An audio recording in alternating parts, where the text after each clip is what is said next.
Just moments ago, Notre Dame wrapped up the blue gold game. The blue team, and I think it was Al Washington was the head coach. I don't even pay attention. Knocks off the Dylan McCullough coached gold team 28-21. Pretty interesting game. Tons to talk about. Some standouts and all that good stuff. We'll be breaking it down with Tim Hyde. Yeah, Tim, I'll just throw it to you to start. What was the standout thing for you today? No injuries that we know about right now, so that's definitely good news. But what was what's on your takeaway list right now? Yeah, the final limping of Greathouse on that last play is not good. But I didn't see that. Yeah, the little completion that Angeli locked the game up. He was limping pretty bad, so we'll go from there. No, just to get into it is man, I was bummed. The pass from Carr to KK Smith is right in his hands. I'm like thinking, hey, it's blue and gold game. Let's go down, score a touchdown, go for 2. I was hoping for something dramatic like that at the end, but the ball went through his hand, as football is. But no, I got a bunch of notes here. It was fun. I had a lot of fun watching the ball game. As a coach, those guys are going to be throwing stuff against the wall because there's a lot of cleanup around, especially the offensive line. But I don't, my little blurb on that is don't read too much into it because it's 5 guys, all backup starters. You know what I mean? Some of it you could instantly see communication things on some of the twist, but if it's a backup guard or a backup tackle, that's the next guy in. So they got to clean up a few of those things. But a few standouts at the top of my head is holy moly, Jason Anye. I have not. Yeah. I've always been like skeptical on him a little bit, like waiting. You know me always talking about year 3 where it's year 4, and holy cow, does he look like a different dude. So hats off to him. I thought he played his butt off. And dude, Aeneas Williams. Yeah. I mean, we could talk about 45 kids today, but I just love the way that him and Payne, I wrote down in my notes, you can win football games with those guys. Yep. They are physical as high hell. So 100%. Really impressed with them. Who else did I write down?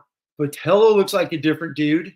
Just looks like a different guy than the past years. But once again, as you and I have talked on our shows, is man, it's the second year for him. Really 2.5 years now in that same role. He looked really comfortable. Quarterbacks, we'll spend 6 months talking about them, but it was just a fun day. I was really excited. It was just nice to watch some really good Notre Dame football. A lot of young guys, man, really, really stood out. So how about Luke Talich, from walk-on to scholarship with a pick and a fumble recovery. Yeah. Fumble recovery. So let's just jump into a few other topics, whatever you got. But I think the kicker, a lot of positives. The one is just the O-line, man. That's that was the one scary issue, and that's just being brutally honest. Yeah. But at the same time, Mike, I got a sticky note right here.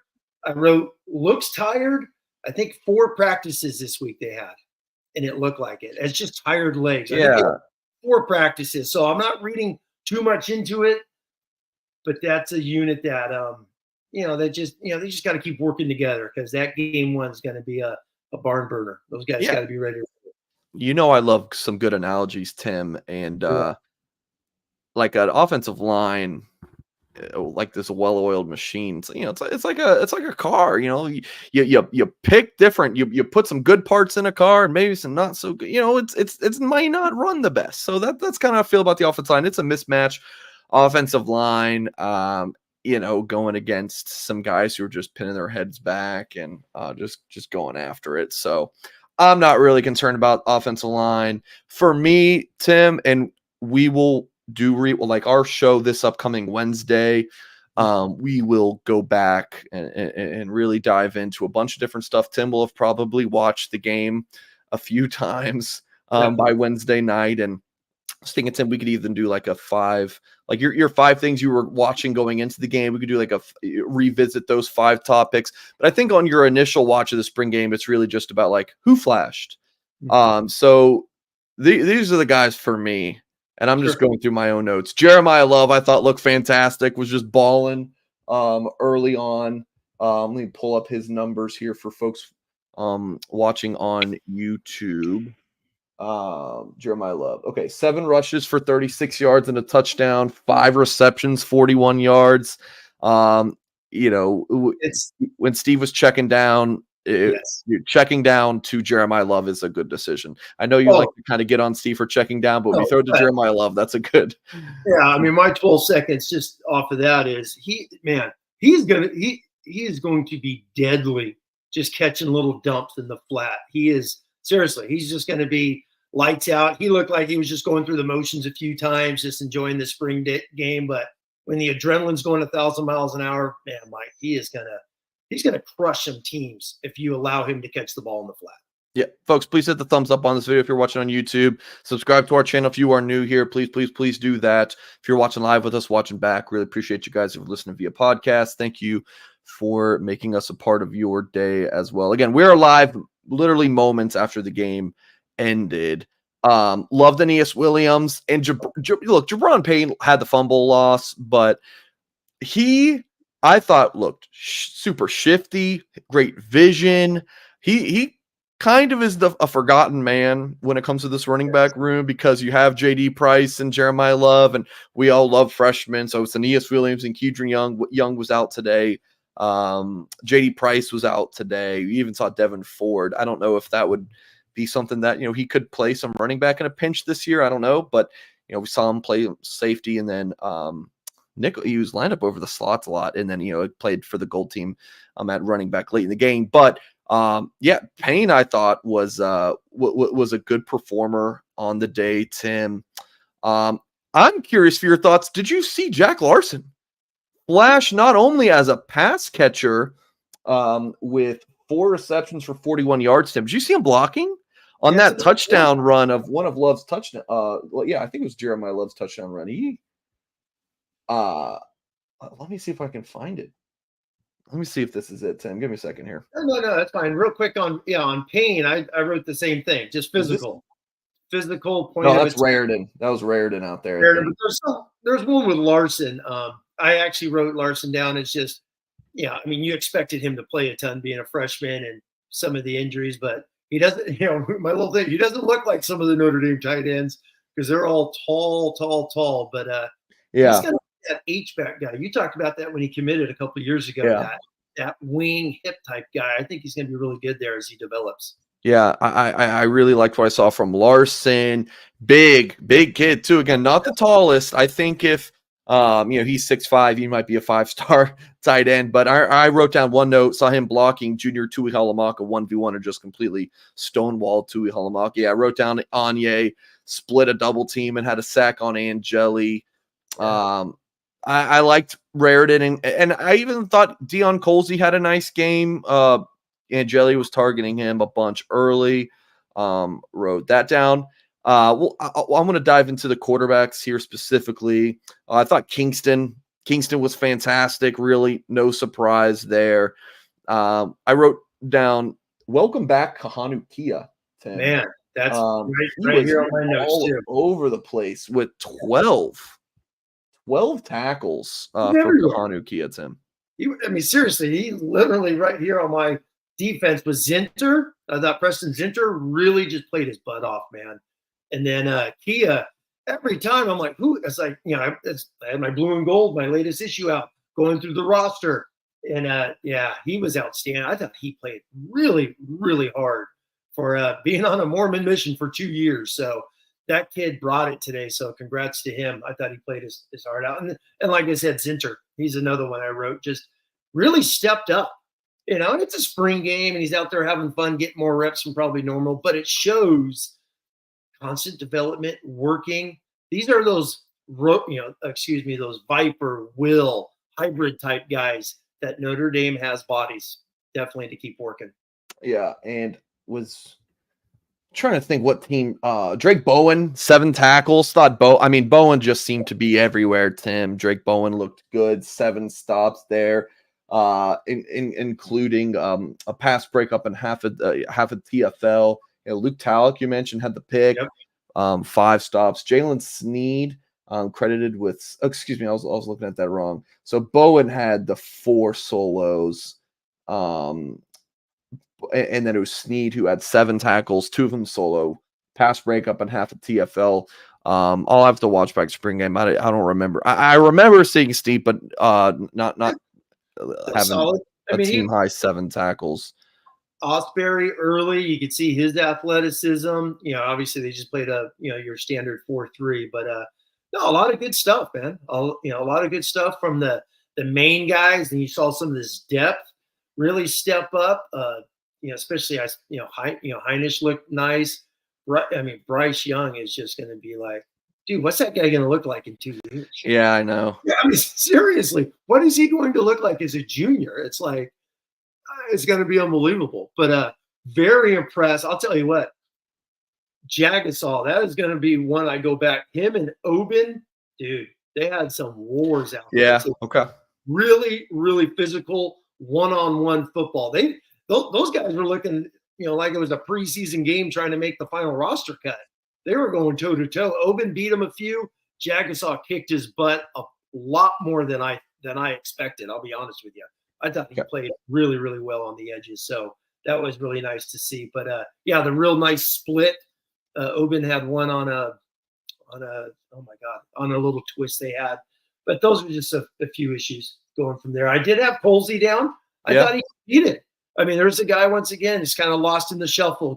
He's going into his senior year, and especially when you had Mike. I mean, what is it? 5, 6 receivers expecting to play come August weren't even there today.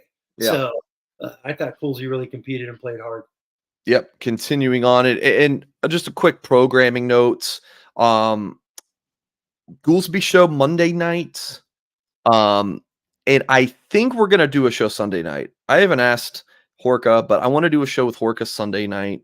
Kind of get his thoughts, maybe throw Sobel on there. I thought Sobel did a really nice job on our Wednesday show. And then Tim and I will be live, of course, for our Wednesday night show, 8 p.m. Eastern time. And then On3, if you follow the On3 YouTube channel, which if you're a college football fan, outside of just following Notre Dame, you're just a college football junkie, the On3 YouTube channel is definitely something you're going to watch. JD Piquel does a lot of content for that. We're going to have JD on a video about 10 minutes or so. He'll give his thoughts on the game. I believe we're going to record that video Monday. So a ton coming up here on our Blue and Gold YouTube channel. Tim, just looking back through my notes. Sevillano. We talk, kind of like a bowling ball type running back, Tim, that's smaller but stocky guy. How about if like a Kyron Williams is like a bowling ball, which Aeneas Williams, we talked about how similar those guys look. Oh my gosh. Yeah, it's very similar. But like if what would you call Sean Sevillano then? Like for the old guys that have been around the block like me, Jerry Ball. If anyone remembers old Jerry Ball, he was an all-pro nose guard in the 80s, Mike. All-American shot putter, like one of the greatest shot putters ever out of SMU. This is during the Eric Dickerson days. And then Jerry Ball got drafted, was just your old school 3-4, take on 6 double teams and make all-pro. That's Sean Sevillano. Every time I see him, dude, he's a fridge. Yeah. He has like no shape, and he's just going to plug the living hell out of an A gap. That's another guy. I always talk 3 years. I'm a big 3-year guy, but just linemen. Let these guys develop, get some reps, develop. He is going to be freaking tank.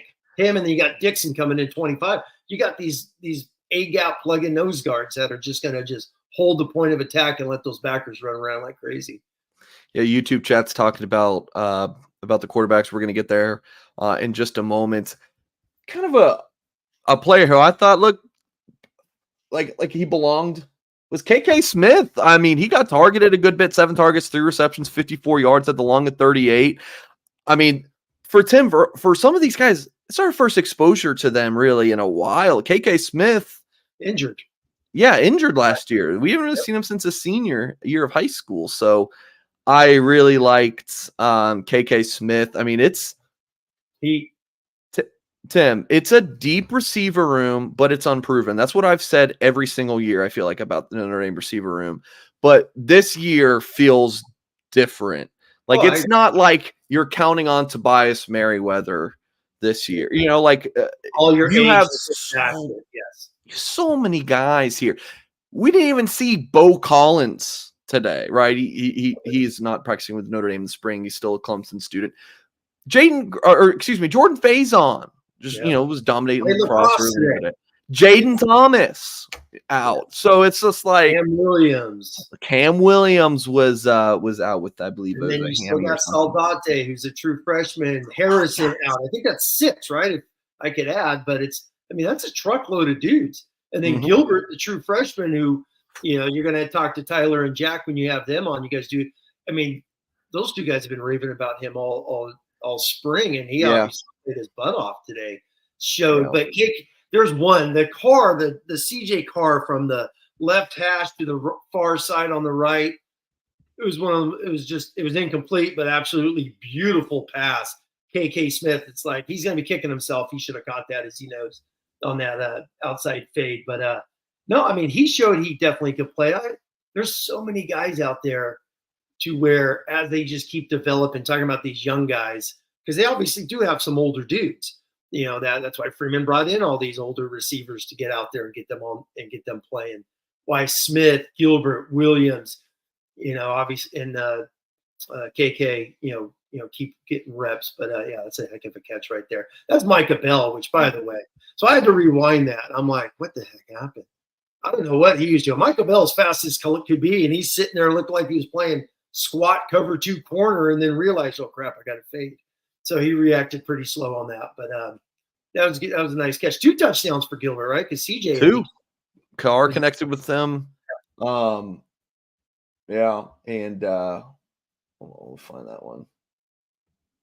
Hold on, give me a second. That's fine. Carr connected with him as well, and that was with 5 minutes and 21 seconds left. So Carr, look, there's context here. I mean, who is this corner? 26? Oh yeah, 36. I don't know. I mean, he just ran right by him. There's context, but I mean, Micah Gilbert looks fantastic, and that was the review on him all spring. I was going to say, was it Minchey to was it KK Smith? We hit one of the worst illegal picks in the history of football. I can't believe the refs didn't throw it.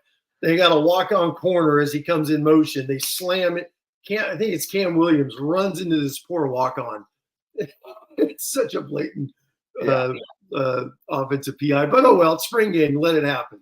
Context you can say on some of these guys. But my one other note was I was a little disappointed that we just didn't see more Chris Mitchell. And then we did, in talking about some of these receivers just kind of running right by, some of these poor walk-ons and whatnot. But I believe it was Isaiah Dunn. Mitchell just kind of left them in the dust. So that was the game winner from like 70 yards. Yeah, the corner fell down.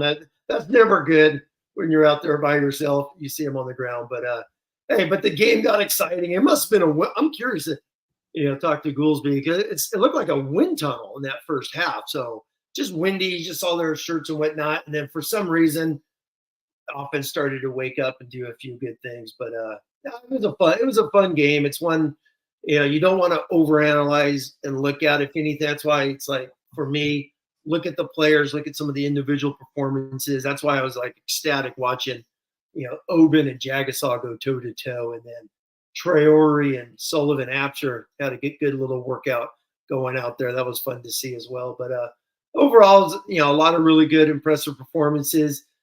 The O-line is just one that's got to just I think they know who their 5 are. Just, man, 1,000 reps. Those guys aren't allowed to go away for anywhere in the summer. Those 5 just hang out everywhere together, and just as they're passing the hamburgers left and right, just tossing them off, passing the ketchup. Everything's working on twist and communication. But we'll see what happens as those guys get working. So a few updates. Marcus Freeman's talking to the media right now. Freeman said Jadarian Price did not play in the game today because he tweaked his hamstring earlier in the week. I actually reported that blueandgold.com a couple days ago. Freeman says the injury happened in a late practice kick return rep earlier this week. Quote from Freeman, "Shame on me. I take the blame on that." Freeman said Notre Dame is going to bring somebody in at punter after Bryce McPherson's exit. So I think that our read on there'll probably be like a Ivy League transfer walk-on guy or something like that who wants to play season at Notre Dame. Cam Williams out today with a hamstring injury. The new facility got announced today. We talked about that in our Wednesday show. Freeman said we've outgrown the Goog. That was the biggest thing. We have to create a bigger building. Freeman said on the quarterbacks, I was really pleased with. I saw a lot of good. So let's go into that next because we haven't really talked about the quarterbacks. The final numbers. You had Steve Angeli, 17 to 25, 228 yards, two touchdowns, 68% completion percentage, solid. I think it was just fine day for Steve. Stats get padded a little bit with that Chris Mitchell touchdown of what was that again? What was the Chris Mitchell 62 yards? So yeah, and then Carr, let's see, between the two teams, he was 15, if I can do math, 15 to 23 for, was that 165 yards and a touchdown.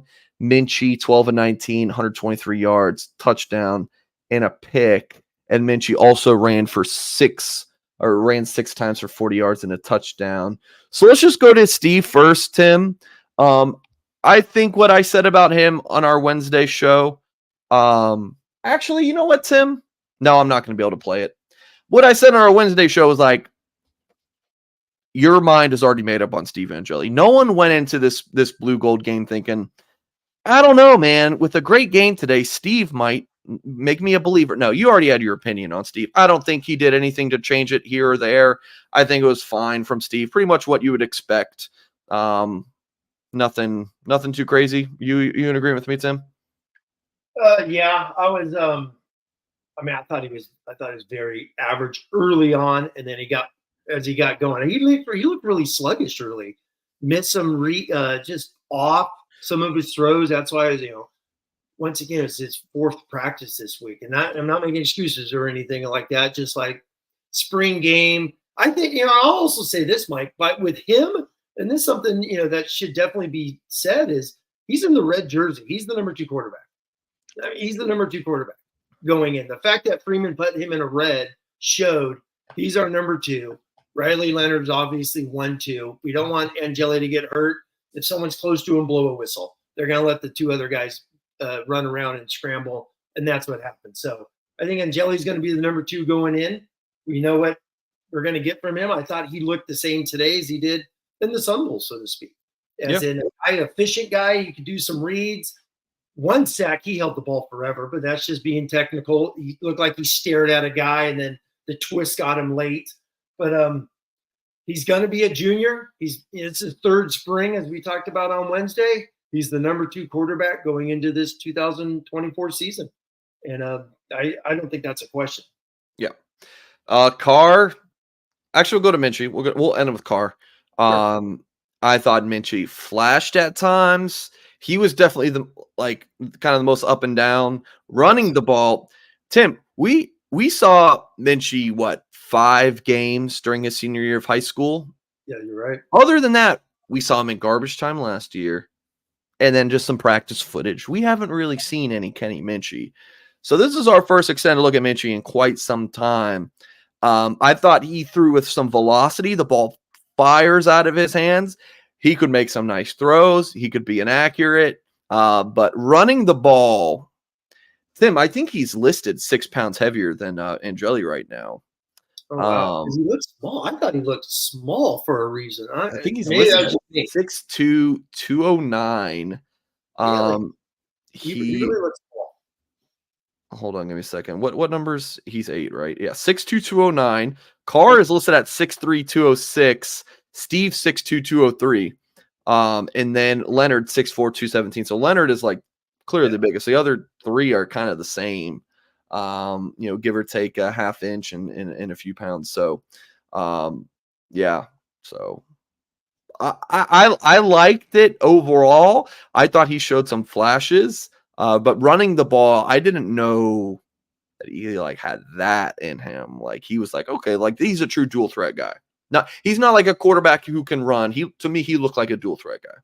Oh, he's like, yeah, and I saw that on his high school film on some of the rollouts and some of the boots that he did in high school. You could see the dude could run. He's very athletic, moving, getting out there, and no, I mean, he was solid. He definitely looks like a guy you could run zone read with, and then the touchdown was just a quarterback sweep into the boundary. Which, by the way, everyone, when you go back and watch it, just watch Jagasaw. I don't know who he blocked, Mike. He literally buried somebody in the end zone at the end of the play, which was nice to see. That's a great run by Kenny. But his scramble, him being able to move and get out of a few things was really nice to see.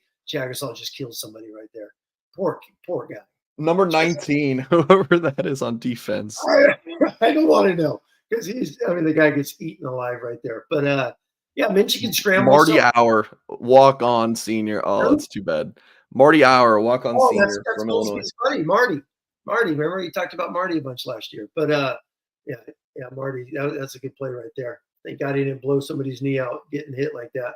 But Minchey, it's funny, during on the interception, he should have had a pick six. There's one he threw in the flat that I think it was Minnick should have picked it off. That was a pick six throw he had. I kept going back to Guduli when he calls him a gunslinger, meaning he throws it sometimes where you don't want him to throw it, and I think we saw that. I think everything Gino has said about Minchey we saw today. Very athletic, could make some throws, could run, but he's going to scare the hell out of you. Seriously. There was things he did today, sidearm throwing across his body. It's like, dude, if you're ever in a football game at Notre Dame, please don't do some of that stuff because it's frightening. But he's going to learn. He's a redshirt freshman. He's going to learn, like we said last year. He had the shoulder surgery when he came to Notre Dame. He really didn't get fully healthy until the last part of the season. So, but he is athletic. He can sling it. As Coach Guduli said, he has no fear, and you just saw that in some of the throws he had. And he's an athletic quarterback. So very interested to see how this whole. We'll get into this way down the road because we love to talk about quarterbacks, but he's definitely got some tools that you could see as he develops could definitely be a heck of a playmaker down the road. All right, and let's move to talking about Carr, who I think is probably the story. It's like the top headline of the day. He did not look like a true freshman. He did not at all. Like, he did not look like, he's a kid who's supposed to be, going to prom or whatever. But like, he just did not look like it. He looked very, very comfortable. Him throwing on the run, I thought he looked really good. Just a command of the offense, just looked super, super comfortable, Tim. What'd you make of CJ Carr? Yeah, I'm gonna bite my tongue a lot because I don't want to get too excited, Mike. But everything we've read, anything you've heard, 1,002% is true on CJ Carr. He is. I've been saying he's the best quarterback. When he committed and if he officially signed, I said he's the best quarterback to sign at ND since Jimmy Clausen. Man, the dude could play. His decision, Jason Garrett talked about that today. Gets the ball 1-2. Sometimes it's one step and he already knows where he's going because of the pre-snap. Now, once again, it's a spring game. I don't want to cause 1,000 points of ruckus and stuff like that. Overanalyze. Yeah. He's a hell of a quarterback. Yeah. Dude knows how to play quarterback. Mike, every single pass was a spiral. Mm-hmm. There's wobbly passes from the other two. Every single thing he did today was on a spiral. Whether it's a 5-yarder, like I said, the incompletion to KK Smith was on a dime from the far hash. Man, yeah. He's impressive. To be a true freshman, there hasn't been a true freshman like him since Clausen, and that's just. I think if we're all being honest, especially guys that have watched a lot of Notre Dame football, will say that as well. Yep, Mike Singer, Tim Hyde here live on the Blue and Gold YouTube channel. Thank you for everyone tuning in. Please hit the thumbs up on this video. Subscribe to our channel for more content. If you are new here, we do this a ton. These kind of live shows. Tim and I live Wednesday night, 8 p.m. Eastern time. We'll have Mike Goolsby, former Notre Dame captain and linebacker, Monday nights, haven't nailed down the time with Goolsby, probably 7 or 8 Eastern time. Might have a show Sunday night as well with a couple of the blue and gold beat writers who do recruiting shows on Friday afternoons with myself and Kyle Kelly. So if you're new here, please stay a while. Yeah. With the quarterback and really this spring game in general, Tim, for me, it's more about just picking up on different things. Like, you can't really be like, well, so-and-so didn't play great in crunch time. And like, you got to throw some of that crap out. It's really just about like, let's just look at some individual performances. And like, yeah, not even stats. I don't really care about stats in a spring game. Like, yeah, Carr had a couple nice touchdowns. Yeah. And who are you throwing them against? Some of these, like, yeah, Chris Mitchell, 62-yard touchdown. Okay. Yeah. He had a double move on a walk-on. Like, so there's the context, but the thing that you see with Carr, again, I go back to that word comfortable. Just look calm, cool, and collected. Like, all those things as a freshman. Like, I don't want to get too far ahead of myself either, Tim. But if I just feel like if you were in a situation where you had to play him this fall, I wouldn't think that's a disaster. Like, he just seems beyond his years. And I think part of that is because like he just seems to know the game so well. And he's been here since December. He had the bowl practices, going through spring ball. He just seems more ready to play as a true freshman at the quarterback position than you usually see. What do you think? No, I mean, I agree. I mean, if he had to play, once again, I think all these quarterbacks, all these 4 quarterbacks, if any of them had to go into a game and they're the starter for a game, you could easily build a game plan around all their strengths and what they could do. Whether it's Minchey, Angeli, CJ Carr, without a doubt, and go out there and have success. See, CJ Carr I'll be honest with you, Mike. I've been more impressed with him than I was in high school. And I mean, there was even questions in high school. You're like, okay, we won't get in the ratings and all that, but you could say, okay, I could see other guys here or there, whatnot. CJ's this, is he that strong, so to speak? I'm telling you, man. I mean, you just go to some of the highlights, even going back to the bowl prep where there were some of the highlights of him just throwing. The dude throws one of the most beautiful footballs. It's just so nice the way it comes off his wrist. Someone talked about throwing off his back foot. He did that a few times because of the pass protection. There was the one where he almost threw the interception to Christian Gray where he's off his foot because the blocking. Oh my God, it was a true. I think was that the Tai Chan one. There's one by Tai Chan who gets devoured. The pressure's out there, and obviously some of those guys won't be blocking for him, but he's impressive. I'm trying not to say too much by saying just a few things. He's very impressive. Yeah. I said 2 weeks ago he's going to start in 2025. I'm going to stick with that. I just really believe he is the best quarterback of the 3 besides Riley Leonard. When it comes to throwing, when you look at the 3, they all have like just so like I think a lot to be excited about. Yes. I think Angeli just is. I mean, at the least, is just like a solid game manager. Like, if you throw out Angeli, you're gonna have a comfortable quarterback outing. You're gonna play action. You're gonna do some. I mean, it's basically going back to the Sun Bowl. Some play action, some rollouts, spread a few things out, hammer the run here and there, and then the throws Angeli can make. He's very accurate with the things he could do. Some of the crossing routes today were just a solid like 2005 West Coast quarterback. Like, that's what I see from Angeli. He's just a very solid quarterback. Minchey, makes you nervous as hell, but so exciting. I mean, good size, moves really well. See him doing some crazy stuff in the pocket. No. Yes. That kind of deal. Throws a good ball. I'm not a huge fan of his release, but it's I would say it's still fairly quick. And the ball pops like that first incompletion he threw. I think it was his first pass at incompletion. Bad throw, but I was like, oh my God, that really traveled. Like, that ball had some zip on it. So I think there's like a boomer bust factor with Minchey. And then Carr seems to have like both. Like he's both of what we just talked about. Angeli, kind of that solid comfortableness to him, but also that flash that Minchey has. It seems like Carr might have like the best of both worlds. And again, folks, we really don't want to be, too over dramatic here. But we're just kind of, just giving you some pointers here, Tim. And that's the thing with with Minchey. If going back to if he had to play, darn well they're going to be a spread QB run, let him roll out, hit some of the passes, that he could throw. There's definitely a game plan that you could run with Kenny Minchey. He is very athletic. His ability just to scramble a few times. There's one time where he just stared at a guy. It wasn't there. He just tucked it. I think that was his first scramble or maybe his second. He just takes off and goes and gets 20 yards. So, very skillful that way. But, and then, we haven't even said this much. We've talked about the receivers, but the amount of bodies that, they weren't even in this thing.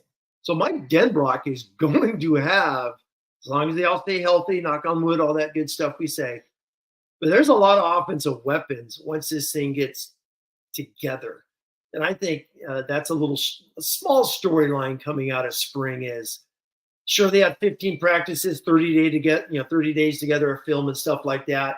But I truly feel like come August, man, they're going to be scrambling. I feel like 100 miles an hour trying to get so many guys caught up to get ready for A&M. It's going to be a fast-paced camp for these offensive guys because there's a lot of dudes that were not in this thing to get ready for A&M. So they were around. They're at practices learning. Riley doing his air throws and all that good stuff. Bo Collins at every practice, all those things. But it just feels like there's going to be, hey, guys, there's sense of urgency. We got to get ready for College Station. But he's got bodies. And at the end of the day, Mike, just throw 12 swings to Jeremiah Love. Just throw swings, and we're going to hit on a few of them, correct? That dude, seriously, he's going to tear people up, man. Yeah. Just little dink and dunks. Yeah, Jay Carr says, looks like the media wasn't BSing about Carr in practice. Skeptical, but I see it now. Yes. He got high praises, and certainly delivered on it in the blue gold game. Jay Carr also says no Sam Hartman today. Yeah, I guess I was wrong on that, and they didn't show Riley a ton. I put an over-under on the message board about 45.5 over-unders on the amount of time they either show Hartman or talk about Hartman or show Leonard. Did Hartman get met? That's a great one because we talked about that Wednesday night over-under with Hartman, and they didn't show him. He was, or he at least wasn't there that we know about. That would have been still. Had he been there, we all would have owed you dinner. That would have been the best, though. Had he just showed up, right? Just. Heck, he's an alum, right? He's a Notre Dame alum. He didn't go to the alumni. My gosh, yeah, Goolsby was that legacy weekend. Could you imagine if Hartman was there? If Goolsby and Hartman would have got a picture together, and Goolsby would have tweeted it out, the internet would have broken. Yeah, Mike needs to reach out to Hunter Bivin next year when he's setting this up, and if Carr's coming, Goolsby has to go to next year. Hartman, yeah. But defensive line, it was not. I mean, nice to see Cross and Mills. Mills had one bull rush on it. I don't even know. I have him written down on some. He looked unbelievable. We already talked about Young. I thought the Vipers they're going to be better than last year. I mean, last year were just like very average, so. They all got a different energy to them. Traore. I mean, there's a couple of plays. Goolsby always talks about he's a one-armer with Foskey, that long arm, and Traore really, Boubacar looked like he had that today on a couple of big stiff arms, which was nice. But who else stood out? Schuler missed a few things, a couple of whips. The one touchdown, I think it was Angeli to Raritan. It was a robber coverage, showing too high, and the boundary safety drops into the hole. He was way too slow on that Raritan one. But, whiffed on one tackle. I think that was Love, but a lot of people are going to do that. And, other than that, it was nice. I'm definitely going to go back and rewatch it because I really want to hone in on Jagasaw. the left guard, all the guys sitting here chit-chatting with us, man, it is up for grabs. I'm going to be honest with you. I was not impressed with Coogan, with Rocco. I know the fact that Rocco practiced, I think, is something a lot of people did not expect. And he practiced all spring coming off that MCL. So, but that left guard battle is going to be up for grabs. Craig's going to be the center. Billy's the right guard. Billy had a great, he pancaked Kingston. Did you guys see that on Kingston did a run pop and Billy just flat backed him, says, welcome to Notre Dame. It's always nice when a 5-star freshman gets a little just, hey, welcome to reality. So that was a Strauf on one. But the left guard is going to be a war in camp. I think that thing's wide open. I see in our YouTube chat, a lot of people are like comments like this. How long before Goolsby? Like, is Goolsby not a big Carr fan? Like, where have I been? I don't know if he with his stuff with the Always Irish guy. Like, if they're, unless it's more, unless it's just more Minchey. But that's going to be you guys will have a fun conversation Monday. Yeah, Monday nights, Mike Goolsby show right here on our Blue and Gold YouTube channel, 7 or 8 p.m. Eastern time. Not sure which one yet, but we will have that. Tomorrow night might be live as well, like I mentioned earlier. We'll have a video Monday afternoon with JD Piquel of On 3. We'll have some recruiting updates Tuesday on our Blue and Gold YouTube channel. Tim and I will be live Wednesday night to go through more of a Blue Gold game breakdown. So a huge crowd with us tonight. Very appreciative. Kind of this initial reaction. If you're like a super Notre Dame junkie, you'll be back with us Wednesday night, 8 p.m. Eastern time, as we'll go through that Blue Gold game with a magnifying glass. Tim will break it all down after rewatching the game. 6-7 times, Tim? You'll have watched it by then. Yeah, definitely a couple. And that's it's very. I saw something like that in the chat. Very vanilla, without a doubt. There was sometimes it looked like whatever Angeli did, Minchey did the same thing, but to the left, opposite the right. You know what I mean? It looked like a lot of the same plays were being called. Which is fine. It's a spring game. It's on TV. Everyone knows A&M and the whole country is going to watch it. So a lot of very easy plays. There's no game plan in. You could, even when Minchey or Carr kept it, there's no scheme into who's got the quarterback and things of that nature. So very vanilla. Thought the defense brought it a few more times. Yeah. They're like, hey, we're gonna blitz your butt on a couple of those. I thought that was fun. But we, as we wrap up and things of that nature, is I said this on Wednesday, was not a lot of big storylines. I felt like what we expected, we kind of saw. I talked months ago, I expected dip in the O-line because you're losing Alton Fisher. I think we're going to see that. I really do. I think Jagasaw's got, oh my God, so much potential, but he's a redshirt freshman. And Baker's going to be a question mark. It just is. I was very impressed real quick with Wagner. Really like some of the stuff I saw with Wagner today. Just big difference compared to last year. So, I think he's going to play a lot in games this year.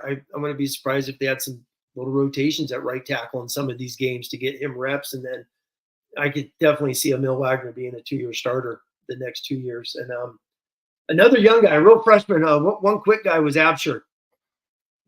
He looked like me a couple times trying to kick step, but I'm telling you, man, you see potential. That dude is going to be unbelievable. Yeah, seriously. There are some plays today of pass blocking that he looks like a big time NFL football players. And then there's a couple he puts his head down, he doesn't lock his arms out, but he's a redshirt. He's a redshirt freshman. So very excited about him down the road is the last one. Any other comments? Gripes, complaints, anything in there? I'll save that for after we're done recording here. I'll give you all my complaints about the things you said today. Just kidding. No, the chat. I'm loving anything in the chat room that you've noticed. No, getting 45 minutes. So we're gonna sign off there. I got a bunch of work to do here. So we'll have, again, folks, ton of more content on our Blue and Gold YouTube channel, as well as blueandgold.com. And our offer for our YouTube and podcast audience is just $1 for 2 months. So $1 comes out of your pocket, and you get 2 months of premium access at blueandgold.com. So that's all of the recruiting content, all of the premium articles. Tim's on there commenting, and God knows how many threads talking Notre Dame football. Love it. Love it. And you get it all just for $1 for 2 months. So if you like the YouTube content here, you'll definitely love blueandgold.com. So I urge you to head over to the website, use this special offer for new subscribers, $1 for 2 months. Hit that thumbs up on the button on the way out if you have not done so yet. Folks, really appreciate you tuning in to this post-game show of the Blue Gold game. Blue team 28, gold team 21. Steve Angeli for Heisman signing off. Thank you everyone for watching. See you next time.